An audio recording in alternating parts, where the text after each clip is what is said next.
विरोधकांच्या, काय सांगायला पाहिजे? हे बघा, जे विरोधक आहेत ते कायम या ठिकाणी सभागृहामध्ये तुम्ही गेले 2 सभागृह बघितलात, या ठिकाणी ते कुठलेही चांगले विषय आले असताना त्या ठिकाणी स्टंटबाजी करणे, लोकांमध्ये या ठिकाणी माईक वडावडी करणे, परत लोकांमध्ये नगरसेवकांमध्ये दहशत पसरवणे, असे या ठिकाणी नगरसेवक वागतात. त्यामुळे आम्ही वारंवार त्यांना या ठिकाणी सूचना दिल्या होत्या की आपले ही सोलापूर महानगरपालिकेची जी सभा आहे ती व्यवस्थित चालली पाहिजे, कारण का अनेक सोलापूर जनतेच्या जिव्हाळ्याचे प्रश्न या ठिकाणी येतात आणि ते मांडत असताना कुठंतरी सोलापूरच्या विकासासाठी या ठिकाणी चांगलं काम या ठिकाणी आपल्या हातनं घडलं पाहिजे.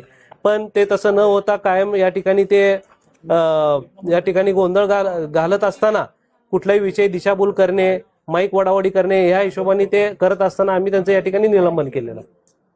आपण वारंवार सांगता की करवाढ होणार नाही, दरवाढ होणार नाही, परंतु त्याच विषयी आता काही वेळापूर्वी आंदोलन झालं. पालकमंत्र्यांनी सुद्धा तेच सांगितलं की कोणत्याही प्रकारची करवाढ किंवा दरवाढ होणार नाही. 2 दिवसापूर्वी सुद्धा आपण तेच बोलले. पण आजच्या सभागृहामध्ये झालेल्या गोंधळानंतर आणखी पुन्हा एकदा सोलापूरकरांसाठी काय सांगा? हे बघा, जे पालकमंत्री आता आमचे आज सकाळी तुम्हाला पत्रकार परिषदेमध्ये सांगितलेले आहेत की आज आपल्या सोलापूर शहराचा जी गरज आहे, पाणी पुरवठ्याची जी गरज आहे, 2060 पर्यंत या ठिकाणी आपण हा 1,500 कोटीचा सोलापूर शहरामध्ये प्रकल्प आपण राबवत असताना पालकमंत्री यांनी सांगितलेलं आहे की ह्या ठिकाणी सगळे पैसे जे काय आहे ते आपल्याला शासनाकडून या ठिकाणी मिळणार आहेत.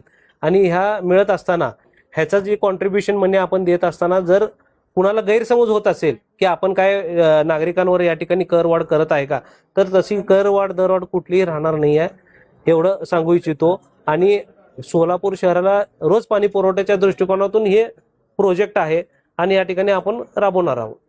फक्त एक सांगतो की कर प्रणाली चेंज केली म्हणजे दरवाढ वाढलं, करवाढ वाढलं, हे जे विरोधक या ठिकाणी दिशाभूल करत आहेत, हे त्यांना मला सांगायचं आहे की आपण कुठली करवाढ दरवाढ केलेली नाही आहे, आपण फक्त कर प्रणालीला या ठिकाणी चेंजला मान्यता दिलेली आहे, एवढं सांगू इच्छितो.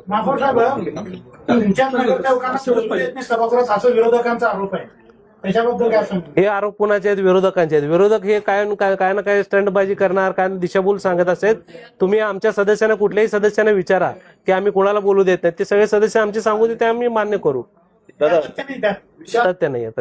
जागतिक बँकेने जी अट दिली ते मान्य झाल्यावरच आपल्याला निधी मंजूर होणार आहे. काय जागतिक बँकेने जी अट जागतिक बँकेने जी अट लागू केली ना, ते आपल्याला मॅन्डेटरी तसं नाही आहे विषय. त्यात आम्हाला कर प्रणाली आम्ही चेंज केलेली आहे, पण ह्याच्यात वाढ करणे म्हणून त्यांनी काय आम्हाला सुचवलेलं नाही. आज आता मगाशी आयुक्त साहेबांनी पण तुम्हाला तेच सांगितले, त्यामुळे काय विषय नाही दुसरा. राज्यातील महत्त्वाच्या आणि आपल्या भागातील ताज्या बातम्या पाहण्यासाठी आजच आमच्या परिवर्तन 24 न्यूज चॅनलला यूट्यूबवर सबस्क्राईब करा आणि बेल आयकॉन प्रेस करा.